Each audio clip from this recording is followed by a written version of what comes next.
nutrition in the brain is like many of us get into the work that becomes the meaningful work of our lives. It's because somebody that we cared about had an issue and we maybe tried to solve it even though we can't solve it by getting into that line of work. And that's true for me. My mother developed Alzheimer's at a very young age. She was barely over 50. That's very young. And she was only recognized and diagnosed back in the 60s because at that time we thought Alzheimer's only happened in people under 65. And one reason Alzheimer's has become a household word is back around 1970, a bright young fella from London came to work in the US, and he was looking at the brain slides of people who died of Alzheimer's and others who died of what we used to call senile dementia or vascular dementia, or there were all sorts of words that we used. And he realized regardless of whether they were younger than 65 or 85, their brains looked the same for a subsection of the people's brains that he was looking at. So that's how come it was that something that seemed like a rare disease only affecting a few people under 65 suddenly became a major problem in the US. So that's a little bit of history. But it still was a slow build. And the US Alzheimer Association and others, and it started in English-speaking countries, partly maybe because that fellow was English, but it was about I would say the late 70s and the early 80s when different Alzheimer societies were formed around the world. And in this country, it was the new head of NIA, Robert Butler, who thought, well, I'm a brand new head of National Institute of Aging. Back then it was really hard to get funding from our National Institute of Health and out of the Congress for issues relating to aging. And he, being up to date on everything, he noticed that about this new discovery about Alzheimer affecting so many people. So, and he also became aware that a few groups who had started forming in about 7 different cities in the US, including Boston, by the way. Merit Cynics was the founder here. He was right. And why I got involved early was that this happens in life. Just think of your own lives. I bet you've got some kind of special story too that might have changed the direction of your life. When I was pregnant with my second child, Mary Ann, I moved to Glencoe, Illinois, outside Chicago with my husband and my son, who was my older child, Nicholas, and turned out we moved next door to the fellow who became the founding president of our US Alzheimer Association, the first volunteer, like chair of the board, named Jerry Stone. He had some money because he was then head of Stone Container Company, which made paper boxes and such, a part of a decades-old family group. And when within a week of moving there, I was out taking a walk, big pregnant belly, and I noticed a young man with his mother, an older person, what I gathered was his mother in a wheelchair out on the sidewalk, and I stopped to talk to him. And I said, "Gee, does your mother have Alzheimer's?" And he was totally flustered because they told no one. And I had seen no other patient besides my own mom. So and then 2 days later, this Jerry Stone comes over, who was actually the husband of this woman, and came over carrying a chocolate cake to talk about, luckily chocolate's good for us, though not the cake part, to ask, what did I possibly know? Could I help him about taking care of a person with Alzheimer's, because he hadn't met anybody. So that was the beginning of a many-year friendship. He died a few years ago at over 100, Jerry Stone. So anyway, that's how I got involved. And he asked me, I was just finishing up my doctorate at Yale at the time, long distance, and got involved in a community organization. And I thought, oh, he asked me to help organize the Chicago chapter because he noticed I was a good organizer. No, it turned out that we raised $10,000 in a short period of time for our local community center. But I only found that out later. But anyway, that's how I got involved, founded the Chicago chapter, moved to Detroit, and co-founded that, always with another woman, because it takes many people to get new organizations off the ground. Then much later, as I rose in the organization, I got involved with a public policy effort, helped get that professionalized. And how I got into this line of work was when I moved to Boston with my family. By then I'd been recruited and hired by Hebrew Rehab Center. I don't know if you've heard of them. They still have a really fine research outfit focused on older people connected with Harvard.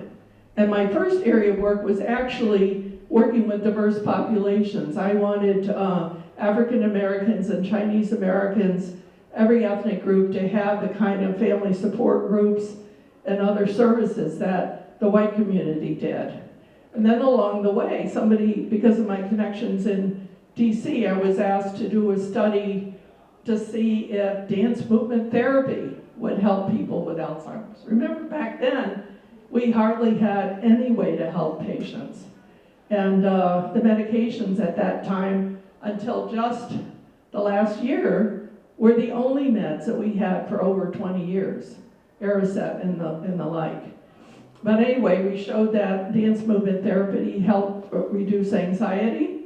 And then I did an acupuncture study funded by the local Alzheimer's Association, the national, that showed it also helped reduce anxiety, and acupuncture could help reduce anxiety. Not necessarily depression, but anxiety in patients. That study's not been repeated. It was a small study. But it got me into, I can do clinical trials.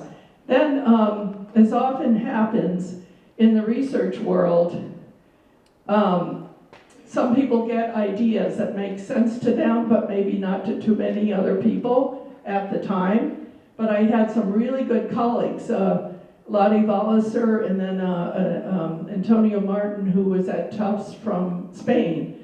And there were a selection of us that actually the idea came to me from this Chinese woman who had been a physics professor. She knew, we became friends. She heard I was interested in Alzheimer's disease, and through a translator who was a student of mine, laid out a whole program of healthy lifestyles to help people maintain brain health. That's what got me into it. Found my academic colleagues, but this was back a long time ago, and it wasn't possible to get funding in those days about such like a broad nutrition program, because remember, our NIH is mostly focused on drugs.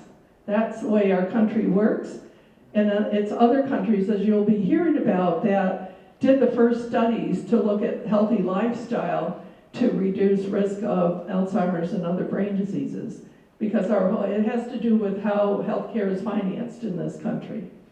So anyway, that's a long background, but you can sort of see where we're going. And what I noticed is, well, right now, the good news is we have plenty of evidence that healthy lifestyle will help not only protect your heart and help you prevent or deal with diabetes, but also protect your brain. Okay, now what our goal is to build a more healthy, robust brain so that whatever happens to us, this is really a lifelong effort. The sooner you think about this, the better. And I'll be explaining why. But this is our goal. So you can start at any age and help yourself. The fact that you are here means that you got lots of brain power and you want to protect it. So whatever happens, we want that robust brain. And then I will be focusing today on nutrition, but there are other forms of lifestyle that also help you protect your brain, whether it's exercise, cognitive training, and several others. I'll show you one slide on some of the possibilities. And at the same time, healthy lifestyles boost your immune system and those kind of defenses. So here are some of the statistics. You have these written out, so I won't go into them much, but I want you to notice that it's a lot of people. It's largest leading cause of death with no cure. And it costs our country lots and lots of money, about $320 billion a year. And for the longest time, our funding from the national government was stuck at around, some years it would be 600 million and sometimes less. But it was stuck that way for a lot of years, 25 years. And then finally, we started getting more traction as more and more politicians realized senators and congress people realized they had it in their family. Senator Markey, you may not know, but he was one of the first leaders first in the Congress and then later in the Senate to promote funding for Alzheimer's disease. His own mother had Alzheimer's, and he and his dad had agreed they wouldn't talk about it publicly until she died. They were protecting her privacy. But after that, he's been a leader. And for a while, I think when he was leading the Alzheimer task force in the House, Hillary Clinton was leading in the Senate, though she had no family connection. But things started breaking in 2015, and we started getting an extra 300 to 400 million a year added on. It wasn't ever subtracted. Added on, so gradually over this period of time, we now have $3.5 billion, and that's what you need at the federal level, because it's the federal money, and then the charitable research dollars, like from the National Alzheimer's Association, where you are funding the new ideas, the initial studies.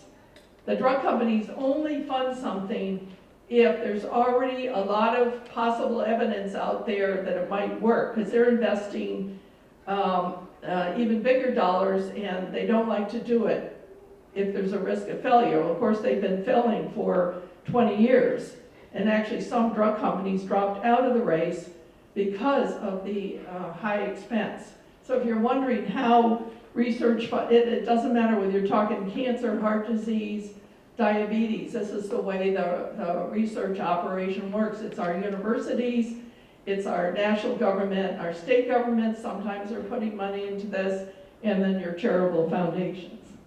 So one reason we want to get started early on this work is that Alzheimer's disease, we didn't know this back in 1980 when we started the National Alzheimer's Association.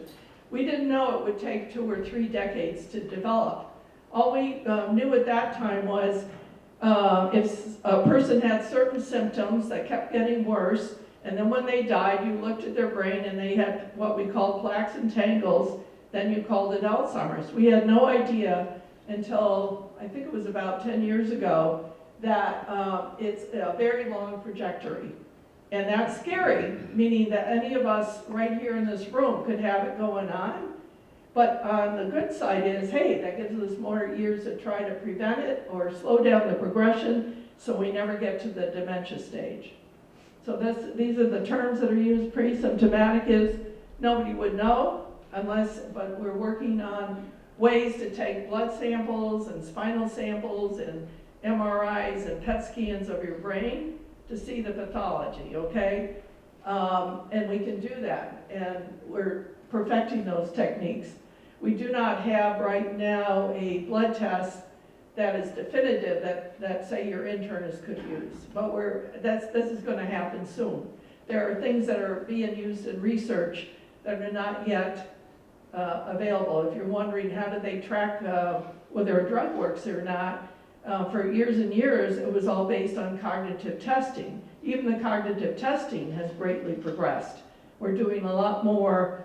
Well, we've had to learn to do things at a distance, right, during the pandemic, but the real key is the biomarkers, and so that's a change at the national level at FDA. Do they prove things only if they make a cognitive difference? And it's really hard to do that in 6 months. It's really hard. 1 year, 2 years, still tough. But if you could show a biological change in the reduction of some of the pathology, would that count? So that's part of the debate going on. Anyway, early intervention is after you already have some mild cognitive symptoms, maybe there's trouble with memory, maybe some other issues, and you can intervene at that time. It's called preclinical because it isn't yet full-blown dementia where you have so much trouble with your brain power, that it's affecting your daily life. If you were still working, you might not be able to work anymore, and your friends and family are certainly noticing it. So the preclinical is when there are mild symptoms, and we can intervene. Well, you'll hear more about that later. Let's see. Now, there we go. Okay, so there are some chronic conditions that affect the risk of dementia. One of the biggest one is cardiovascular disease. Though of course people can have totally healthy hearts, no heart risk factors at all, and still get Alzheimer's. But you're more likely to get it if you also have health problems. It's partly probably the brain can resist only so many insults before it kind of caves. And some people will have multiple pathologies going on. So one of them could be cardiovascular. And this is a take-home that before we had these recently approved more invasive drugs, we had a finding from a blood pressure study that was really focused on what if instead of using 140 as our marker to try to keep people at to stay healthy for preventing strokes and heart disease, what if we lowered that to 120 to 130? And luckily they were doing some additional tests about cognition. At the same time they were looking at the effect on strokes and full-blown heart disease like heart attacks. And what they found was, it was very successful for their main endpoints about strokes and heart attacks. What they found was if you could have more aggressive management of blood pressure to 130, no more than 130, 120 to 130, you're reducing the risk of mild cognitive impairment by 20%. At that time, we had no medication that could do that. So I wanted you to be sure, if you've got any high blood pressure issues, manage it more aggressively, working with your doctor than from the old targets, because it'll help protect your brain as well as your heart. And then another big risk area has to do with our metabolism. Whether you have diabetes or pre-diabetes, it increased risk for problems with your brain, specifically Alzheimer's. And, yes? I just had a quick question. What about the bottom number on the blood pressure? The what? The bottom number. I don't know about that. When they presented, they were talking about the top number. But it's a good question. It's just one. I'm not a clinician, not a medical doctor. I didn't say that, but I have a PhD, not a clinician. So then, and I'll be showing you more slides about dealing with trying to prevent sugar metabolism problems. I did want to say in passing that an idea that this doctor at Brown came up with some years ago, it's probably 20 by now. I've been in the field so long, the years but she came up with the idea, and she wrote a very persuasive couple of articles saying, is Alzheimer's type 3 diabetes? Because there's something really specific going on in the brain about the use and non-use of sugar. And the brain actually produces its own insulin.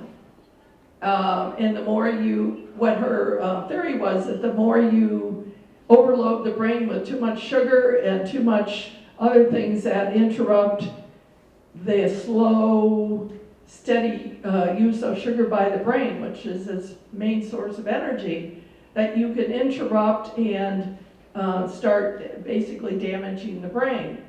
And that got quiet for a while. It was a very persuasive study that she had, but it wasn't based on clinical trials or anything like that. Well, you should know that one of the drugs under study right now that had initially positive results, but we won't know the results really for another year or so, is a guy that took up that theory and came up with a pharmaceutical drug that he thinks can help the insulin balance in the brain based on her theories. So that's like 20, 25 years later. So stay tuned, because that's, again, some people are looking at metabolism. And then inflammation is very destructive to the brain, and oxidative stress is also directly and indirectly because it produces inflammation.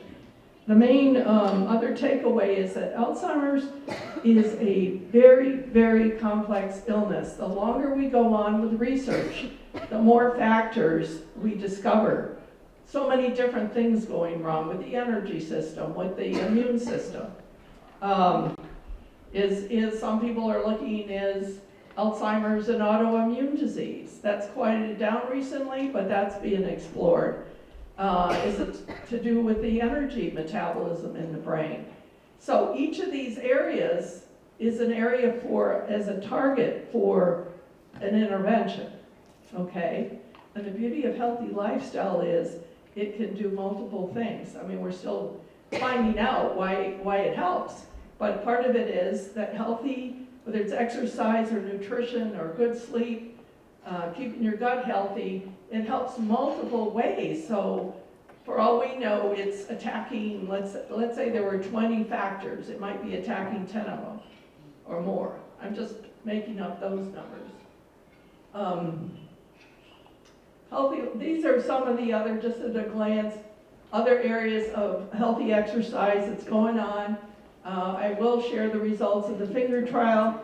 What's beautiful, that happened in 2014, and because it was such a powerful study for prevention, again, funded by the public health of a country where you pay taxes and then you get free health care for your taxes. So everybody's on the same page. If we can reduce illness, everybody gains. In our country, a lot of people make money when we're sick, okay? So there's less incentive for our government to go in and intervene with lifestyle. Though that's happening. I mean, it's starting to happen. So this is another whole talk if you want to hear about the other lifestyles. So I created this study for this talk because since I last gave a talk, we've had some exciting new drugs approved. The first one was kind of weak, and the one that's just undergoing approval is much stronger. And I have to tell you, I was not one that thought removing A beta from our brains would cure Alzheimer's. I don't think it's a cure. I think, again, there's so many other factors, but I was really kind of surprised that with the right drug under the right conditions, it actually does help slow progression. So like many in the Alzheimer world, we're really excited that these drugs are approved. I wish Medicare would pay for them, but they're not simple. Like the current ones that are easily available are either a patch or a pill. And the side effects can be managed by your local, your internist as well as your neurologist or your geriatrician. But when these new drugs, they're infusions. And each one has a different frequency, but it's at least once a month. You have to be in a clinic to get it. It's not something you can do at home, at least not now. And the other problem is there are, in some people, very serious side effects. Your whole brain can get inflamed.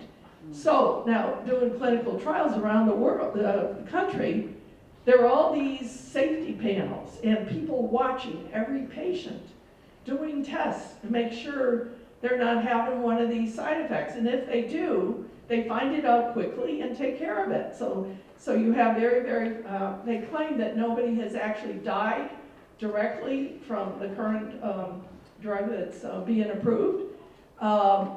People could have other risk factors for why they might have died, but not directly from the drug. You understand that, because all of us older people can have multiple things going on. But the point is, no cure at this point, and not easily used pharmaceuticals, the new ones that are so exciting, because the first is slow progression.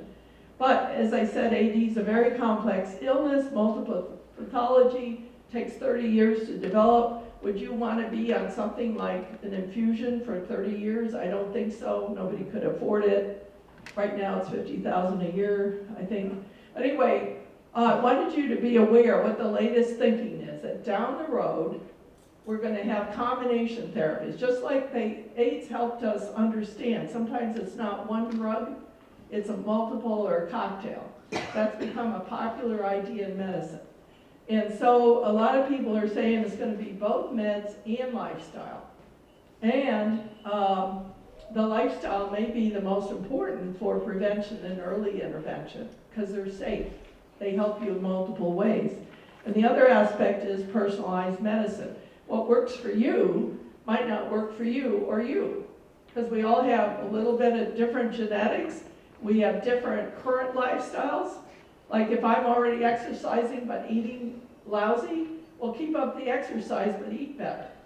And somebody else might be eating well but not is sedentary. And I'll just give you a hint. One of the latest studies to come out by our leading exercise researcher, Laura Butler, she thought that it was going to be only aerobic exercising, getting your heart rate up 45 minutes a time, 3 times a week. That was going to slow down cognitive decline in somebody with early Alzheimer's. And because that's what would happen in the short studies, like 6 months, because when you're starting, you start small, right? Get more funding, you can go a year and a half. What she found out, her control, stretching, like yoga, was just as effective if you go out a year. Because you're starting with sedentary people, the key is to move. Your brain needs movement. And if you go out long enough, you're going to have a positive effect. So her control disappeared, and she had to use as her control other data that where we scan people's brains and follow them without any intervention. And she was able, because the data is great now, and it's all shared, which never used to happen.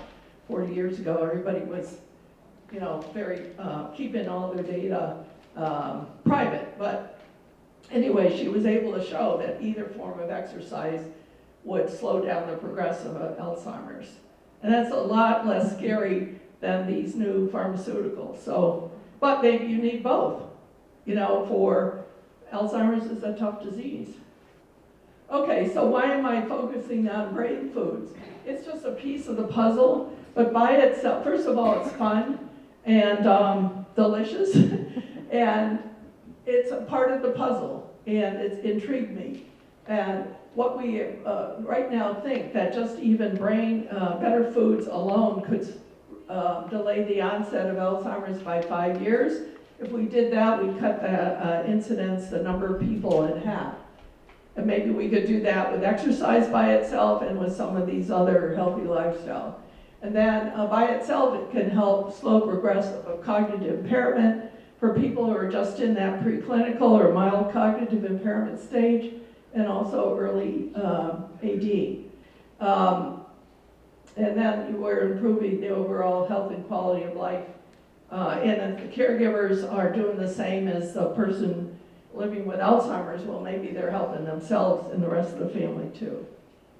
Okay, the research support. I have developed a memory preservation nutrition program, but as I'll be showing you, there are many really great full-blown nutrition programs aimed at improving brain health now. That's really exciting. But back then, I was in 1905 when I started working in this area. There weren't any other than the Mediterranean diet, which is part of what I base my work on. And now there's many. The Mind diet you'll be hearing more about. But anyway, back in those days, because there was no testing being done of whole dietary programs, we were looking at individual foods and nutrients. The tests were being done in lab animals like rats and mice. Some of the mice were genetically modified to have Alzheimer-like pathology. So and with animals, you're only allowed to change 1 or 2 foods at a time, because by law, you have to feed your lab animals healthy diets. There's no such law for us humans. I mean, it's really kind of amusing to realize this. So you can only either remove something you think is good for them to see if it really is, or add a couple of things that you think could be bad or good for them. So, for instance, if you add sugar, you give mice, everything is good, a healthy diet. One group of mice gets sugar, and the other group gets plain water. there's a slide I have on that. The mice with the sugar water, their brains deteriorate quite rapidly, and they get abnormal cholesterol at the same time, which at the time that study came out, I wondered, what's that about? But now we have some understanding about that too. And those have been only more recent. And then one thing we quickly learned is that it's not a single food, it's combinations of foods that have enough potency to make a difference. And then foods help each other. It's called synergy. So this I wanted to have you, I don't know if anyone in the audience has someone with Alzheimer's that they worry about. You don't have to say, but I want everybody to have in mind that somebody already has been diagnosed, so we're diagnosing earlier and earlier these years. They have many healthy brain cells left. So everything I'm saying is relevant. And that's why we're hoping, well, Laura Baker did studies with people diagnosed with Alzheimer's. She first started with mild cognitive impairment, and then people actually diagnosed, and she could slow progression with her exercise routine. And we have some studies underway for the same, to see if the same is true with nutrition, with Alzheimer's. So one of the first things we found out is that it's a combination of foods that are more potent. And this, the first study of this type was done by this young Greek doctor, Nicholas Garmeas, who came to work at Columbia Alzheimer's Center. And being from the Mediterranean, Greek, he thought, oh, I think the Mediterranean diet would really help people and lower risk. So that was the first study to start looking at a person's whole dietary, not a single nutrient, and come up to some ideas. And then it's interesting, in science, somebody has a good idea, then somebody, of course, copies them. So then people promoting the DASH diet, which was developed for heart disease, figured out a point system for their diet, applied it to similar databases, and they found it helped lower risk for Alzheimer's as well. And then others followed suit with their favorite diet. And it's really good because then they can also run, do multiple diets with the same database and see which one seems to be better. These aren't clinical trials, but they give you a lot of food for thought. And they also had a hint, they didn't have enough statistical power, but this is back in 2007. If somebody reran it, they probably would now. They think that the Mediterranean diet extended the life of people with Alzheimer's. They were able to show that, the people who had already developed Alzheimer's in their database, but they couldn't tell you why. They didn't have enough data to say, oh, and the brain power also deteriorated slower. They didn't have enough people. But extended life by over a year, just moderate adherence, closer adherence they lived 4 years longer. So that to me tells something was going on of a good nature. And if they weren't improving cognitively or slowing that down, you might say, well, was that a good result? Well, that's for every person to think about. And to show that the power of nutrition for brain health in older adults. So it continued being promising with all the cohort studies. I will show you some of the pilot clinical trials with herbs and spices. Very promising, and nobody repeated them, and I have no idea why, except they were done in Iran. Because when you see what he showed, it's very intriguing. And then others were showing that high glycemic index foods were bad for the brain and memory. Those were small, short-term clinical trials. The first Whole Foods dietary trials reported about 10 years ago now, a little less than 10. And the major study that got healthy lifestyle the attention it deserved was in 2014, which is a multi-domain randomized clinical trial. Included their national diet called the Nordic diet, which is not the Mediterranean diet. So just to show you, each culture could have its own healthy diet. We're done. Now these were done in are on. So I think that's one reason they were never repeated, and maybe his research got closed down. I have no way of knowing. But I can tell you, these studies were published in very eminent nutrition journals that any American would be happy to be published in. So they weren't done sloppily. And what he was looking at were sometimes the spices that even in multiple culture had the reputation of helping memory. Sage, why is it called sage? Melissa, which is lemon balm, which grows all over my yard. One plant, it kind of took over my yard. And I realized, oh, it was trying to get my attention. And another one was saffron. And the first two he showed, he just had a placebo, and he showed that if he fed an early Alzheimer patient one of these two herbs, it seemed to slow down, it seemed to improve their cognition. Now back then, it's quite a long time ago, people were looking at Aricept, which was hadn't been around too long, and that drug action and others like it, like Exelon or Remeron, help improve acetylcholine levels in the brain. As the brain is deteriorating with Alzheimer's, the connection that allows acetylcholine is a chemical neurotransmitter related to memory, and the receptors are being deteriorated. So these drugs all work by, you know how there's homeostasis, everything in our body is produced and then broken down, produced, broken down, whether it's your muscles or different chemicals in us. And so these inhibitors, he did a head-to-head trial between Aricept and saffron. And saffron did equally well in improving or maintaining the cognition of the early stage Alzheimer patients. The number is only 40. You can't really get much credence to that small a number, but it's very intriguing because saffron had no side effects. And a lot of patients can't take any of those three because they can upset their digestive system so much they can't take them. So how come nobody's looked at saffron? And you think, oh, it's such an expensive herb. Well, I kind of looked it up. If you buy Aricept in bulk and saffron in bulk, saffron's less expensive to get the amount you needed for this trial. So it's a lack of will. I surmise. But anyway, I pay attention because herbs are powerful. And then aloe vera, that's been research done in the US, and that's very intriguing because aloe vera, why do we use it? On the skin for sunburn. It's anti-inflammatory, and you may be aware some people, you can take it safely internally to help inflammation of like ulcers and other things in the stomach.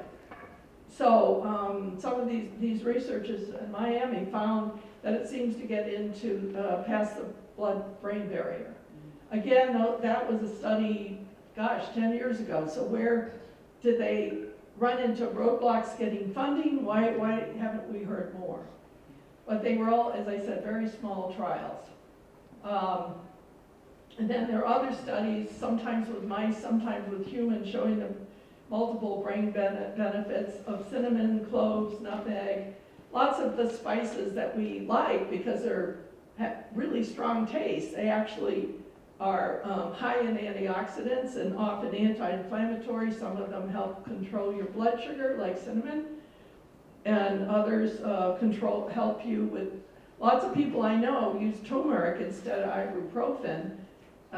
They don't need the strength of an ibuprofen medicine, and they find that turmeric in the whole herb version is enough. So, and then ginger is one of my favorites because it's anti-inflammatory, it helps your digestive system, it's also antiviral, it's used all through the Caribbean to help. I don't know that it would work against COVID, but I did try taking ginger tea when I had it once in December. Anyway, this is a study I mentioned, she could only run it for 4 weeks. She wanted to see taking a low glycemic diet and a low saturated fat diet versus the opposite of a high saturated fat, high glycemic diet. How would that affect cognition? And she couldn't do it for longer than that because it was the bad diet was so bad it could, clog your arteries. So she found, these are people with, some were normal older adults and some had mild cognitive impairment of the amnestic Lee's memory issue type.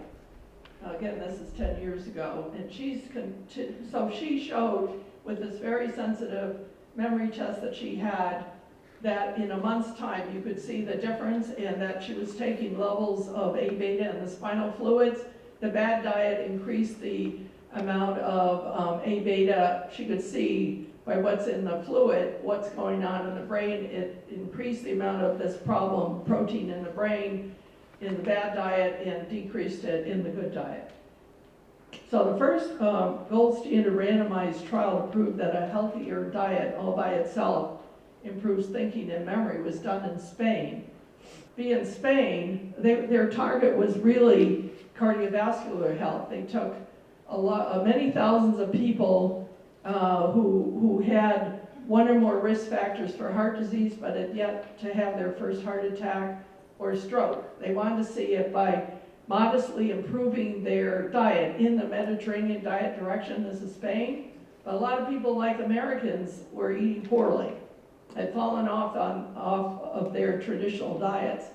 And they wanted to see if modest change would lower the percentage of people that got their first heart attack or stroke. And it was run for a couple of years.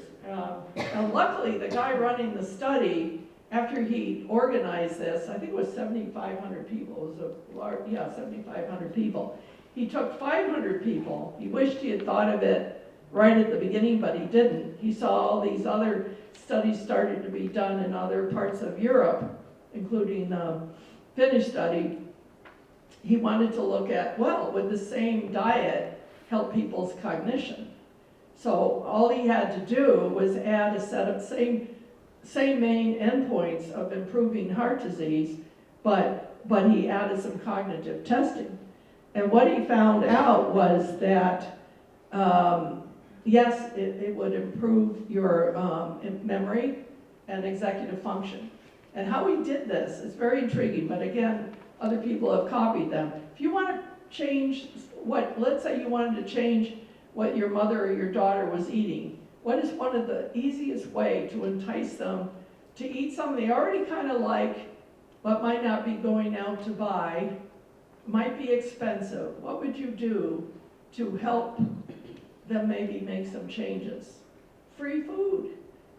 How many of us refuse anything that's given to us that's free? And if it doesn't taste good, well, you don't eat much of it. So what the study did, they gave everybody free olive oil, enough for the whole family. Then they had half the people also got free, half of the people got free olive oil, and the other half got free nuts. And what nuts they were giving them, half of that amount was walnuts, so they would increase their omega-3 intake, and a quarter were almonds and a quarter were hazelnuts, because they wanted them to have an array of the healthy things that are in nuts. And in case somebody didn't like one of them, at least they'd be eating the others. And the olive oil was to get people eating healthier oils. Olive oil was already known to be really helpful to the heart and probably to the brain, but they didn't know so much about the brain. Now, the other part of the Mediterranean diet, they were encouraging people to eat more fish, more vegetables, more beans, and less red meat. And I said beans. So this was our really first important clinical trial to prove that diet alone could change people's brain health. So that's why I spent so much time on it. Healthy ones or not. And ones that we want to emphasize is the omega-3s. Here's a list of some of the foods that have it. If you focus on that, you'll automatically eat less of the unhealthy fats. The omega-6s, which are pretty prevalent, you need some of them to live, but if you have too many, they're pro-inflammatory, and the omega-3s is anti-inflammatory. It's a lot of information to absorb. Here are some Yeah, monounsaturated fatty acids, they're all healthy. These are all hopefully some of your favorite foods. And a summary of what to go for. And then some of the same foods that I've been talking about help keep you, have an anti-inflammatory diet. The mainly thing is you eat less of a sugar, refined carbs, and animal foods. And I won't go into where you find omega-6s, but again, the same foods. Eat more of these and you're gonna be healthy in about 5 ways. And these are the vitamins I consider important for the brain. And if you want to know more about that, you can ask me. But gut health is really key. This is a whole brand new area study since about 2017. And basically, this is why pickles have been so prominent in so many different cuisines. Why were the French so healthy despite all the saturated fat that they eat? And people said, well, it's the red wine, but it's probably some of the pickles that were prominent as well, and also in German culture.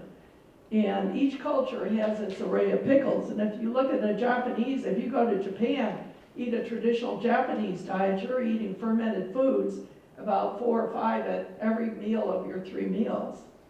So here's just some list of ones. The ones mostly studied so far have been dairy-based, but some people don't eat dairy at all. So that's why more research needs to be done on all these vegetable pickles, whether they're hot or mild. If you don't like heat, there's plenty of, like dill pickles. Now, a lot of pickles are made with salt. So sometimes if you have to worry about salt, you have to, look at that and maybe. And one thing I was delighted to find out is that olives, which I love, are actually a pickle. Did you know that? So you get olive oil, the antioxidants from olives, and it's fermented. So now, that's how to get more healthy bacteria in your body. You can take probiotics too, capsules, but you've got to then feed your good bacteria, and that's the prebiotics. And that's where some of the vegetables we didn't pay attention to before turn out to be the best prebiotics. Some leafy greens have these special indigestible fibers, like who knew that dandelions are one of the healthiest vegetables? I don't know this for a fact, but I'm wondering if the Europeans who got it from China brought them to the US and they spread everywhere because they're spread like a weed. You want that in a healthy food, right? And it's loaded with inulin, which is sweet tasting. But somehow they're bitter to fight, so animals won't eat them. And some of us humans won't eat them, but I love them. So they're good probiotics. So is everything in the onion family, be it garlic or onions or leeks. And then some of the other foods like asparagus come in, because they're also heavy in these prebiotics.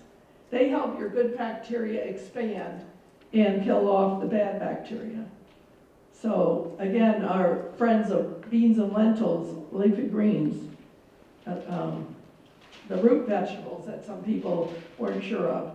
And this goes into more details. My aunt mom, who lived to be in her mid-90s, she found that and lived alone until she was, I think 97.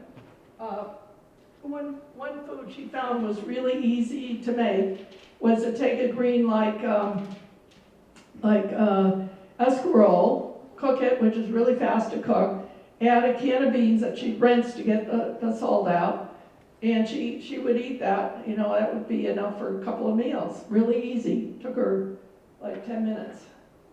And so you can add vinegar to your beans. You could fool around with flavors and spices to get foods are healthy that maybe you didn't love, but you need to eat more of. I won't say you have to eat more hot peppers. And this is something you could, I think I sent handouts, but you could take something like that and put it on your refrigerator if you wanted to have a goal of, these are the foods I need to eat more of and how often. And where to start, I say start with fewer desserts, less sugar in your life. And then slowly add some of the good foods that maybe you kind of like, but you didn't think it was worth, making sure you had some every week. or every day. Okay, dementia is like the big picture. Anybody that has multiple things wrong with their thinking. It could be they can't make decisions for some people. Others, they lose their memory slowly and then everything. Some people could have behavioral problems, but dementia is the big category. Some people have memory loss, some don't. Some have one cognitive problem, but not others. And so of all the dementias, which means problems enough with your thinking that you cannot function independently. And like some diseases it comes on fast, others slowly. So an example, Alzheimer's is the most common, but you have vascular dementia where it's not the pathologies I talked about, it's your blood vessels getting clogged and maybe mini strokes everywhere. And so enough of the brain is broken down that some of the thinking is impaired. And depending on where you had your mini strokes, it could be different in different people. Then you have something called Lewy body dementia. I don't know if any of you have friends, family members with Parkinson's. They now see it as a spectrum. Parkinson's, Lewy body dementia. You could start with mainly the movement disorder of Parkinson's and the blank look. And maybe, as it goes on, they have some cognitive issues to even full-blown dementia. Lewy body dementia has some of the same pathology, but it starts with the cognitive issues. I have a dear friend that just started in his mid-70s. He's lucky it didn't start sooner, but and then he has more mild on the Parkinson's side. So I've learned from my neurologist friends it's kind of a spectrum. Some have more of the movement disorder, some have more of the dementia, and some kind of in between. You can have, unfortunately, multiple of these diseases. There's another type called frontotemporal dementia, where I think it affects more your behavior. So there's so many different kinds. And as I have lived longer in this field, every few years we peel off another one. Like recently, like my Aunt Mom, I mentioned she lived into her mid-90s. And her memory remained sharp till she died. But what was starting to happen was her decision making was failing. And they now think there's a particular kind of dementia that only sets in the very old. And so she would fall and hurt herself, but not think to go call 911. She might lie there until a friend came to visit, and then she thinks she took care of it, but she didn't. That's an example that she wasn't making good decisions to preserve her own well-being. Otherwise, she was functioning very well, as I mentioned, cooking for herself, taking care of just about everything for herself. What other questions? So that was a long answer maybe, but that's a beginning. Doesn't totally answer it. Yes? I just had a quick one on the sugar. Yes. There's nothing, honey would be included, you Yeah. can't break that down. Unfortunately, It's general. a lot of people think honey is a free ride. Actually, it isn't. So the main thing is, one of the slides shows you that what we recommend, I don't know what's healthy for the brain. It could be only eating sugar in its natural sources like dates and fruit. But what I do is I use the limits suggested by the American Heart Association, and they say for us women that you shouldn't have more than, I think it's 28 grams a day, 7 teaspoons, 7 to 8 teaspoons. For a guy, you get a little more. And everything is measured in grams when you go look at food, but 4 grams to a teaspoon. So that's not very much, but let's say you're pretty good and you're not eating dessert. Like if you go to assisted living, do you know they give you desserts 7 times a day or 5 times? You get sugar with the morning, you get sugar with lunch, and you get sugar dessert for dinner, and your snacks are all sweets. So when I've worked with assisted living, we've tried to change to more savory snacks and have more fruit. And I did that with Amazing Place in Houston, and people, people with brain issues, including Alzheimer's, really like the fruit. So you can make changes, but, so back to your honey, let's say you didn't eat sugar all day long, you didn't have it from multiple sources, and you really loved honey in your tea. So you had maybe 3 teaspoons in your tea, then you're okay. But if you had 2 sodas a day or even 1, and you were eating dessert and had cookies around as your main snack, and so many foods have sugar added, so it's really about the total quantity. And somewhere on my website, I have a list of all the names of sugar. There's about 50 of them. And it's really hard because dextrose, does that sound like sugar? But anything with an OSE is probably sugar, and that's corn sugar. And a lot of your non-sugar sweeteners, half of the volume is dextrose. You know, because if it's less than half a gram, they can put it in something and say there's no sugar. So there's all these tricks in the food industry, and it's really hard for us. But actually, just try to get used to really enjoying the sweetness, the less, intense sweetness in fruit and some other things. And I have recipes on my website about how to take a dessert and reduce the amount of sugar in it. Stevia is my favorite non-sugar sweetener, especially if it's mixed with inulin as the extender. Extender meaning because the volume, stevia is so sweet, you need something for the volume, and something called sweet leaf use inulin. That's a prebiotic that's in dandelions and other healthy foods. Dr. Nancy, we Yeah. respect your time, and we know people Right. have appointments and whatnot. Right. I'm just letting you know that. Yeah. I just wanted to let everyone know, thank you for coming. If you want to stay a few more minutes, we're happy to have more questions. If anyone has challenges printing out pages, or if you want, having challenges looking up her website, do know that we have our tech person here available. We can help you to print out some of those refrigerator-friendly pages, because we gave you so much beautiful, Nancy gave you so much beautiful information. If you want those on bigger pages and you do not have a printer at home, let us know, because we can help you at the front desk. That's great. And So thank you. I'll be in touch. I actually have to run. It's up to you how Right. much longer you want to Right, stay. and also, I don't know if you, our wonderful TV. I am wonderful. You are! You are wonderful, yeah. If you have to close off because it's a 90-minute program, that's fine too. But That's what I wasn't sure of, I'll yeah. stay a while and see if other people have questions. I have Okay. no hurry. And